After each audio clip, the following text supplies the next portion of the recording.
there's a group of people that are very, they're against the two-state solution. They're pro-Judean Samaria, pro, going up to the Temple Mount, pro everything. But they say, what do they say? We don't want this whole thing with Mike Huckabee is, they to them it's all like Christians having their agenda and all this kind of stuff. Same thing with Hegseth, saying that he wants to, we should build the third temple. Like basically anytime a non-Jew comes and says, I support you like this, in this way, to them it's like, ugh. Or it'll be like a person, no, literally, it's like Sideshow Bob, when he hits the, ugh. Or it'll be a person who's like not necessarily, like a lot of the people I know, again, it's people who made Aliyah to Israel from America, and they don't want America, or like Jonathan Pollard's a perfect example. He doesn't want America involved in any way. He's like, listen, Israel will survive with or without anybody's weapons, with or without anybody's, political support or otherwise. If we're going to annex, like say Judea and Samaria, we're going to have to do it by ourselves. We don't need Mike Huckabee to tell us that we should annex Judea and Samaria. We don't need Pete Hegseth to tell us that we should build a temple. We should realize to do this on our own. That's their motto. And on top of that, they think that those two people, let's say, have let's say half pure motives, not completely impure, but hetzi pure, quasi ulterior motives. So they don't accept their help, and they don't accept their, they don't understand like why people like me would get excited about a Mike Huckabee or a Pete Hegseth. They don't understand people like you and me. Okay, And so then the and then way there's just one more thing. And then there's other people who are also less than not necessarily religious who say, oh, the whole thing of yeah, of course they support us. Of course they want us to be in Judea and Samaria so they could have their rapture and they, all this. I've heard this for years already, for years and years. This like paranoia about Christian rapture. You know how okay, many times so I've heard this already?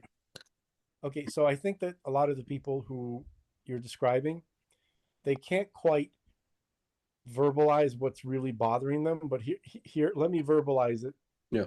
for you and for them. Yeah. I believe that they feel that if we get too friendly, not too friendly, but if we, I don't know, like cater to, right, Mike Huckabee and Hegseth, right, then we're getting their support. And here's the paranoia, because they will they will insist on Jews becoming Christians. That's How so? one. That's How so? one. How That's one. so? Yeah. How so? By Yeah. allowing the missionaries to run amok in Yeah. Israel, as Correct. they are doing. Okay, The first group of people is afraid of that. What you're describing. Yeah. and That I. Yeah. that's what we're Yeah. talking Yeah. about, Yeah. right? So, uh, I uh, I understand that paranoia. I don't agree with it. I understand how that can manifest in the mind of Orthodox Jewish people. I understand it, because it's not like Christians aren't extremely aggressive, right? And they're proselytizing. Okay. Whether well meaning or not, that's not the point. That's not what we're saying, but they are. Okay. Um, and it it stinks. Okay. So any Christians out there listening, you have to understand that when you're speaking to Orthodox Jews, Can you pull the mic forward a little because it's a very muffled. Like pull it okay, how like about now? away more away from you. Yeah. Yeah. It's better. Sorry about that. Okay. So Yeah. when you're speaking to Orthodox Jews, you have to understand that we believe that our religion is right, and very, very strongly. Okay. And we have a very strong connection to it. Okay. And we've had the Hebrew scripture much longer than you have. And we have our own connection to it. We have uh, a very clear tradition as to what the verses mean. Okay. And you come to us very often and you tell us, well, here's what this means and here's what that means. And then when it comes to our turn to tell you, well, no, here's what we received, here's what it means, you don't want to listen. So you're not coming from from kind of like you're not coming to us as not even an equal. You understand? You're coming to give us the word. And very often you guys don't understand what you're talking about. Okay. I don't know if you've ever had to deal with missionaries. I'm talking about like Christians.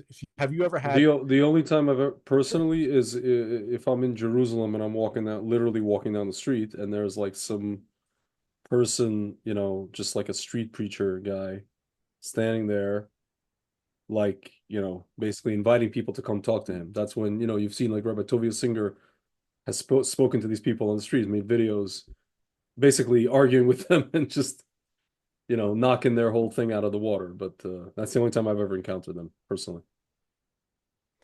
I've encountered them a lot. Okay. I've had them come to my house regularly growing up. I've had Okay. what do they call them? Um, Jehovah's Witnesses come to my house Right. in New York. Yeah. So when I was a kid and I mean, I'm not going to say that I'm very knowledgeable, but I was less knowledgeable than I am now. And, you know, it was, it was a very kind of, perhaps they're well-meaning, but, they're coming at you in a very condescending way, right? They're like, you're you're basically a pauper who needs their light and their salvation. Okay. When in reality, you guys aren't really that knowledgeable. Okay. You have a strong belief. Okay. You're not explaining, you're not presenting a good argument. Okay. The things that you say to people, they wouldn't stand up in a real discussion. Okay. In a real analysis um, of the Torah, right? Of analyzing the words and the meaning of the Hebrew scripture. So you're coming to people and very aggressively, very pushy, right? Even though well-meaning, I understand what's in your mind. You really are worried, and because you don't want me to burn in hell for all eternity. I I understand your impulse to save people from something that seems to you like that. You know what I mean? So for that reason alone, you know, I engage because I know that most of the people talking to me are well-meaning, but you're not recognizing the reality, okay? And you're completely ignoring it. You understand? And it's insulting. I'm trying to find the right words. It's more than insulting, okay? It's it's a problem, okay? And especially in Israel, okay? Um, I have a lot of experience dealing with missionaries, and except for now. Now there's no missionaries that want to talk to me because I'm trying to reach out to them to speak about my brother's protocol. I cannot get anybody to talk to me at all. Okay, um, so that's exceptionally Now frustrating. you can't get missionaries to talk to you. Now I can't get missionaries to talk to me. Okay, when it comes to saving, Uh, you can't you can't even save your own life. Do you understand? I'm trying to give information to people, right? Medical information. It's not even spiritual information, so that you won't die. I don't want you to die. So I want to have Zoom meetings with missionary networks. yeah. Okay, because you are globalized networks. You're global Sir, networks. pull the mic away from you. I'm sorry to annoy you. Okay, It's you're just very global muffled. networks. Yeah. I'm I apologize. I'm actually holding the mic. I don't have a You place could to put it oh, down. okay, fine. Yeah. Yeah. So Just put it my on your office. like maybe your lap so like I'll still Nah, be able to hear. there's like no stable service. Oh, okay. So basically, but getting back to the point, this is what Orthodox Jews are. This is why Orthodox Jews are kind of like suspicious, Yeah. not fully trusting of evangelical support Yeah. because it doesn't feel like it feels like you guys have your own agenda. That it's not Yeah. you're not really supporting us for us. Like Yeah. it's a fulfillment of some kind of prophecy for you. It's not really. Sure. It's a process. It's part of a process, Yeah. right? Yeah. And it does that doesn't feel good. But you know Okay, what I remember I talking to the hold on. about this I in, just yeah. want let me so this is how many Orthodox Jewish people feel about it, but I don't feel that way actually. Me neither. I feel that I'm not worried that you guys are doing this because you believe that something that your religion says will happen, right? I'm I interpret it completely differently. Okay, I think that evangelical people, right, specifically American Christians, not just evangelicals, but there's a lot of different denominations of American Christianity that support Israel, right, and they feel connected to Israel. They feel a part of it. A lot of them feel that they have Hebrew roots, right? They call themselves Hebrew rooties. You ever seen this? Okay, and so it's really through that they feel a connection to Israel. There's something there that they feel some kind of natural connection to the God of Israel. Okay, and it's not about like conquering and collecting converts from Yeah. Jews. Yeah. They just want to be a part of Israel. Yeah.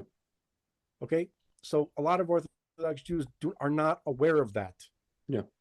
They're not. I've gotten to know many Christians, so I know that that's there, but generally Orthodox Jews are not aware of that element. Dude, Okay, I know a guy in Texas, a Christian, well, formerly, so to speak, Christian guy, or I don't know if he's still Christian. He told me that he spent a year in Israel and he was thinking about converting to Judaism. He said, I walked around with a kippah and, tzitzit for like a year. I did the whole nine, and then I realized it was too hard. But he says, yeah, every year and a lot of apparently churches do this. They have a Passover Seder. He goes, yeah, I know a lot of churches do it, but for me, it's a thing where like I try to connect to my almost like, I feel like I'm connected to the Jewish people somehow. And then you know what he told me? He's like, don't tell anybody this. I'm not gonna say his name, but he's like, they really sold us a bill of goods with this JC thing. That's what he told me. And this is a person who runs a ginormous pro-Israel organization in America. Pretty big one. yeah, So there's people like that's that. out there. That's out Yeah. there. Yeah. That's also something that's there. Okay, Yeah. but but I'm not really. It doesn't bother me. You know why it doesn't bother me that Christians believe what they believe? I believe it's wrong, but what they believe, but it doesn't bother me that they believe that because I'm not worried about them. Because I know from what we received in the Torah tradition, that God knows what's in their heart. He knows what they know. He is fully aware of the information that they have been exposed to and how they were educated. So he judges them based on their actions and what's really in their heart, based on their intentions and the good that they do, the real good that they do in the world. And God himself will come and clarify everything. You're saying, I know that they're not going to be in the darkness forever because God himself will come and clarify. I don't mean that in some kind of like foreboding way. I mean that in the best possible way, right?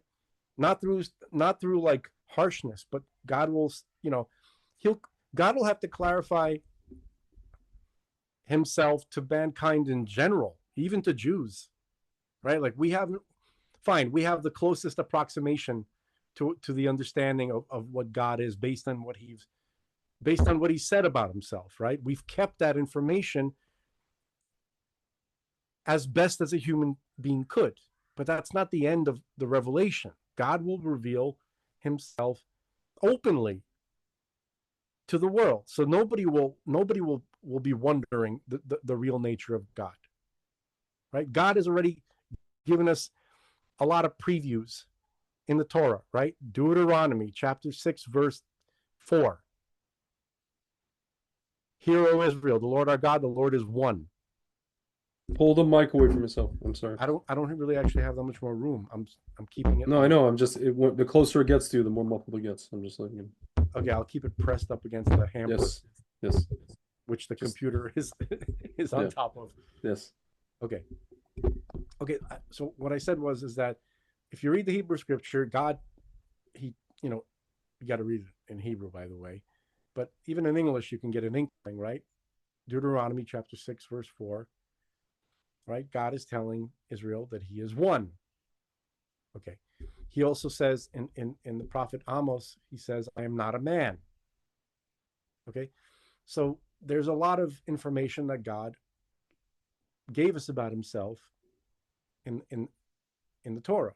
Okay. So now not everybody has access to the Torah, right? And some people are mentally blocked from seeing the information that's in the Torah because they were educated. They were told the Torah is evil and the Talmud is evil. The Jews are the synagogue of Satan, or their Babylonian magic. That's what I heard this week. Babylonian magic and their Babylon. So if a person is told that, what was the likelihood that they're actually going to look into the Jewish oral tradition, the Talmud, with any kind of objectivity, right? So God knows that some of these people are completely like pushed away from even having the potential to read the information that he left for the world. So those people God judges based on their individual actions, right?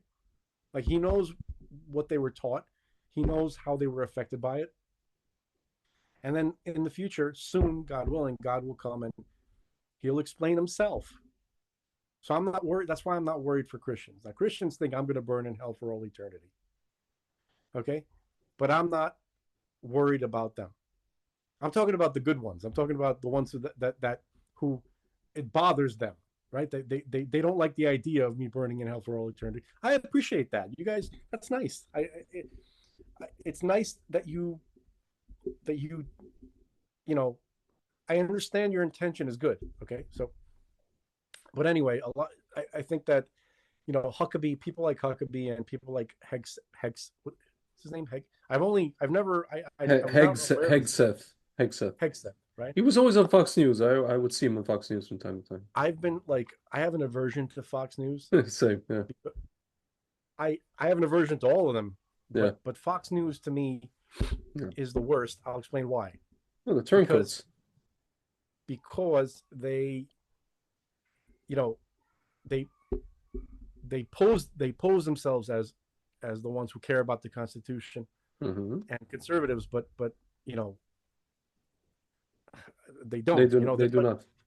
They're like the they're like the rhinos of news of cable news. You understand? Hmm. So Yeah. yeah. So basically, that's what's going on. So Orthodox Jews, you guys listening out there, not everybody, not all the Christians that support Israel, have this kind of like nefarious plot to make you into a Christian. Although I'm sure they would be happy if you were. Okay, Yeah. but that's not necessarily their main motivation. They just want to be supportive of Israel because this American brand of Christianity, Yeah. many of them don't feel like that the covenant was broken between God and Israel. Frank, something I never understood, when people say that kind of stuff, I never understood this. Let's say it's Orthodox people. I say to them, are you not are you so weak in your own, you know, religiosity or your own observance that you think that you are susceptible to this, or that you could be susceptible to this? And then I say to my, like secular friends, a lot of secular people who are pro-Israel, but like they're, again, they bring up this whole, they're afraid of this rapture thing. I said to them, if you're like a lot of these people would tell me they're like a straight up atheist. I'm like, okay, so you're an atheist, you support Israel, and we know a lot of people like this. They're straight up, they very much support Israel. I know a lot of Russian speaking Jews who like They think the whole religious stuff is whatever, and but they really support Israel. And okay, so you're an atheist, but you're an atheist who gives credence to the beliefs of these non-Jews. And then when you say that to them, well, yeah, because they're basing their whole foreign policy on it, and their foreign policy leads them to, God forbid, potentially cataclysmic, decisions. Okay, well, I don't know if you've noticed who has led us to more cataclysmic things, Democrats or Trump? Who's led us closer to what's described in, God forbid, Zachary 14 and Ezekiel 38? Obama, exactly. Good evening, everyone. If you look, actually, who led us more to Zachary 14 and Ezekiel 38, it's probably Obama 3.0, and it's not Trump. Okay? So your whole thing literally falls apart like a deck of cards. It falls apart. Your fears, your this, your Armageddon, your apocalypse, your, I don't know, your rapture thing, your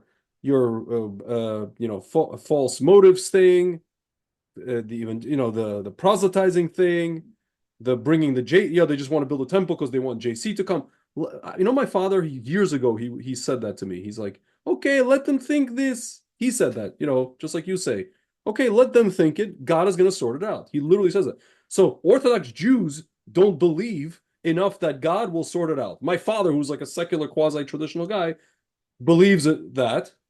But these frum Jews, no, we got to keep them away. You don't believe in God. You don't believe that God maybe sent these people to help us because we can't even help ourselves. Maybe somebody joked that the guys that Trump appointed are, we're going to be begging them not to bomb Iran. We're going to be begging them not to build the temple. You know what I mean? Like, it's sad. The whole thing is just it's I don't know. Maybe I'm just, what do you call it? Neophyte. So I don't have that trauma. Guys, I'll say this to you. Let me first respond to the religious guys, and then to that supposed atheist type person Whatever. that you're Yeah. that you deal with. Okay, Self-styled. self-styled, right? So to the Orthodox Jews that are that are paranoid because whatever, it it's almost like God set up the situation where, okay, fine, there's a group of people whose religion tells them that in order for their religious goals, right, to be fulfilled, you have to return to Israel, live in Israel, build your third temple. Okay, okay, fine. They believe that after that, the temple is destroyed and all of us are killed, and there's 144,000 left, and we all become Christians. But, but, so it's almost like you're a little bit worried that they're correct. I think that's what you're worried about. You're That's worried that's the that crazy part. right that somehow by participating with them, you think that you're going to make No, you know what their they're worried religion. about? Because they know Jewish history and they're worried that they'll make that happen. And they're worried that this whole thing is going to turn into like just another one of the Tisha B'Av episodes, meaning that God will let them do this because we supposedly, we allowed Edom, we allowed Esav into our, domain, and we didn't do this ourselves. And the punishment for not doing ourselves and allowing Mike Huckabee and Hexeth to do it instead of us is destruction. That's their thought process. Yeah, Their but thought process is Tisha B'Av. where in the Torah is that supported? It's in Jewish. No, Nowhere. it's in Jewish history. They look at Jewish history and they think No, we're headed toward another Tisha B'Av because we're allowing Rome and Edom to do this to us. just a minute. Where in the Torah, any in traditional Torah sources, will you find that, oh, there might be the scenario where they we're allowed to build the third temple, but then it's destroyed. You will not I find. I mean, don't. I mean, the first two were destroyed and we built them. So what's to say that if Mike Huckabee builds it or Hexek builds it, Well, Dafka won't be destroyed? no. First of all, if Mike Huckabee builds the third temple, that's not the third temple. Correct. No one. No, No meaning one's if going to he consider that. if he gets the money and then we do it or whatever, you know. Okay, so The whole thing is just I told you it no, no, falls no, apart. It falls no. But apart. listen to what I'm saying to you. Yeah. As far as I'm aware, I've never seen any source in the Torah that says that that is a possible scenario. We're going by prophecy, but what our Correct. tradition says will happen, right? And our tradition says that the third temple is eternal. Okay, so their tradition makes them think that it'll be destroyed, and then whatever, that kind of thing. And then, but uh, so my attitude is like this. I'll be like, okay, so they're helping us to fulfill our tradition. When their tradition doesn't work out, I think they'll be okay. I think because when they see the result, when God they will tell them what's what. Mashiach will yeah, tell them sure. what's what. Right, that will be part of the clarification for them. Yeah. That when the temple is built and it does the job it's supposed to do, and the world becomes a beautiful place to live, full of light and goodness, right? That's and then the people will see the effect that it has. They're not going to be so devastated that their prophecy or the way they were told it was going to work out doesn't happen. They're not going Yeah. to be upset about it. Okay, Yeah.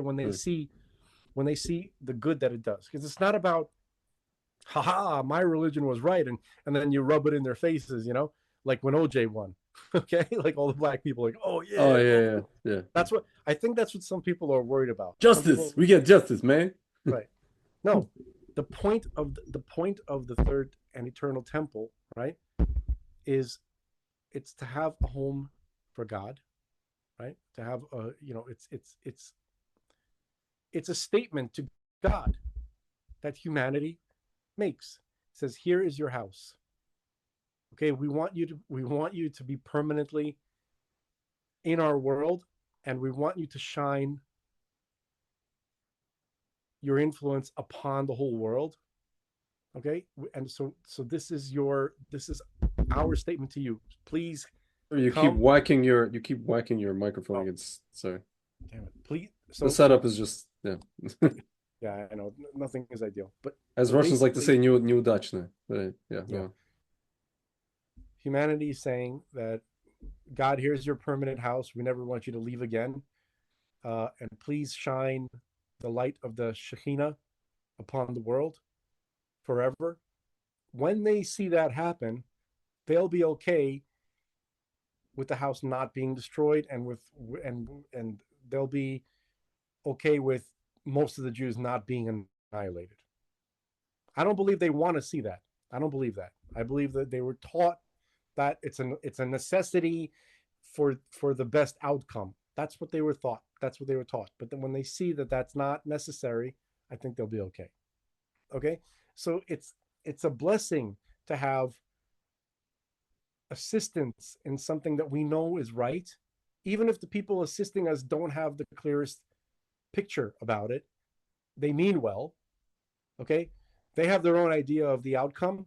Okay, so when it doesn't happen, they'll be happy. They'll be happy with the result. They'll like the way they look. I guarantee it. Okay. We know Christians, what happened to Christians, that guy. Be careful. you'll be happy. You'll be happy Yeah. with how things turn out. I guarantee it. I guarantee it. You won't be upset. You'll be very, very happy. Okay, with the result, and what the influence and the good that the third temple Yeah.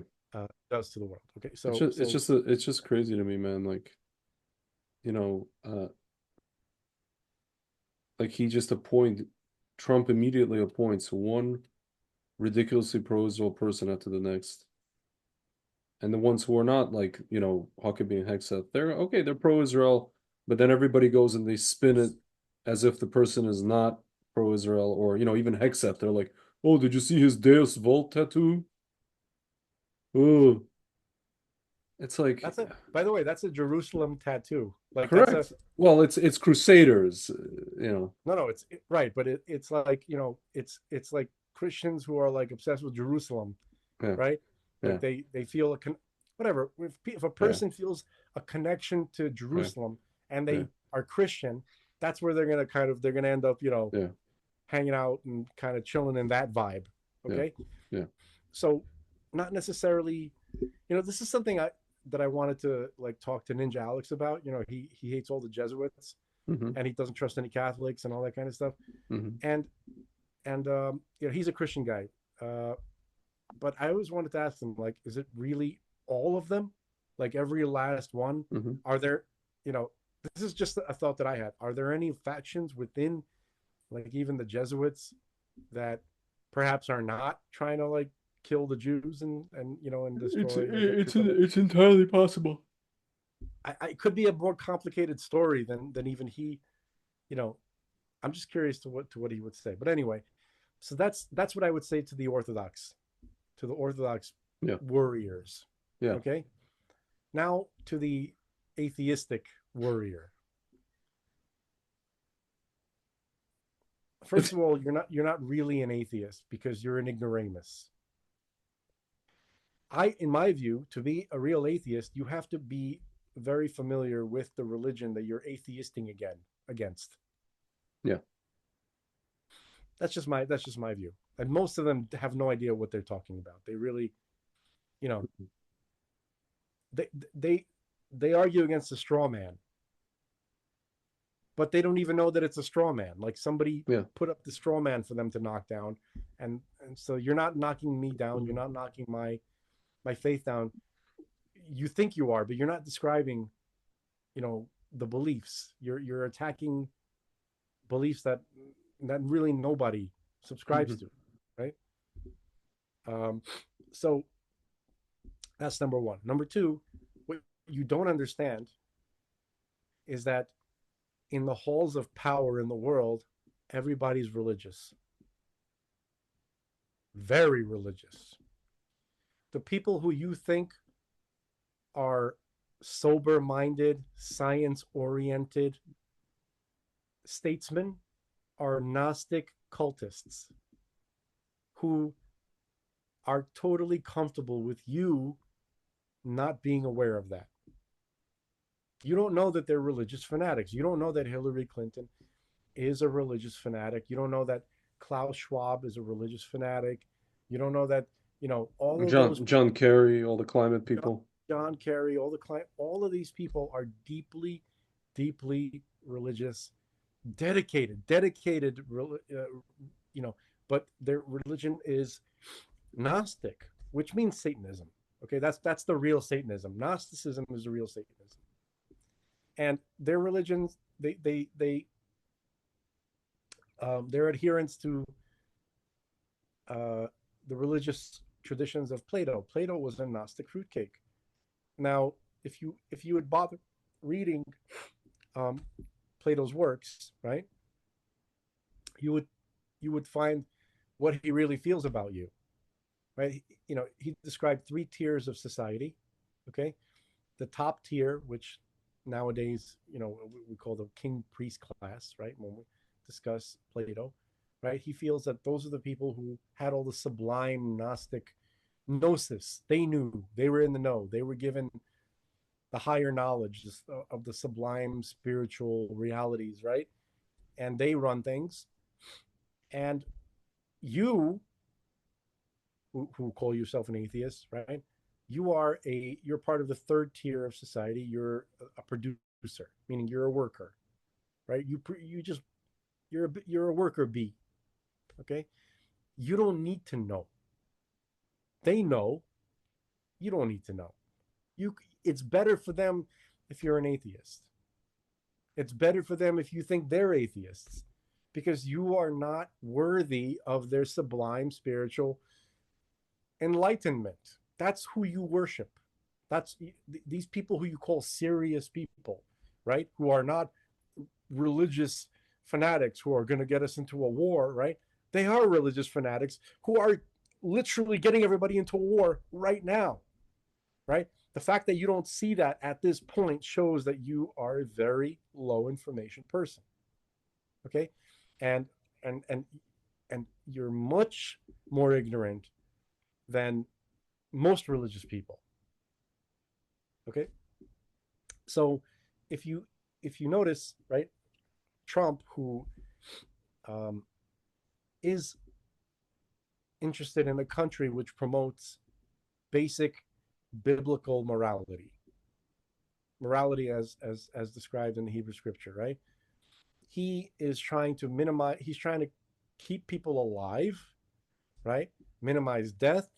He tries to create cooperation and peace when possible, right? Understanding how to do that, because you have to understand human nature, okay? And he's a person who understands human nature and what motivates people and how to get people um, to to behave. He understands what is the obstacle to somebody behaving, to being nice. Okay, he understands that by projecting strength and having strength and projecting it. See, we've always had strength here in America. It's a strong country with a very powerful military, right?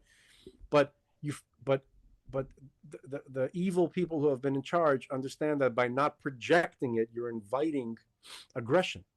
That's human nature.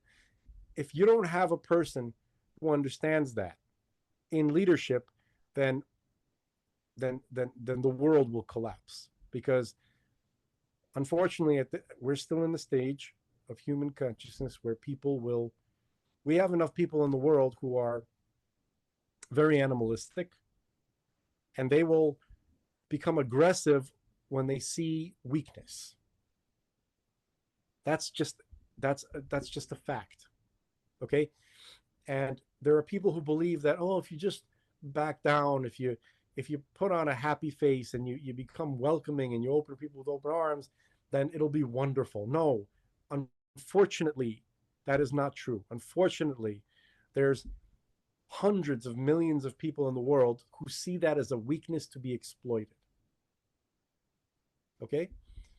Now, the people in the halls of government who promoted this to you, who made you think that this is something that they knew that it would never work. They knew precisely what would happen. They knew that the aggressors would come and begin raping and taking advantage of, and because because there's no punishment, so they do this with impunity. They knew what was going to happen, okay? But they tricked you because you're easy to trick, because you're an ignorant person, right? Um, and so that's how we got to this point, because you believed that the people in power, leftist, like left leaning, socialists, who they look very professional and they look very sober, and they look like the people that you want to have in charge, are are the exact opposite of who they present themselves to be, okay? um so that's the case. So in conclusion, there are no non-religious people in power. You just didn't know that the people you're looking to are religious fanatics. They're just not the ones that you expected. You just didn't know that they were psychomaniac Gnostic cultists. You didn't know that, but now you do. Now you should. Okay, so I think we took care of the nervous Orthodox Jews and That's the dummy, fake atheists.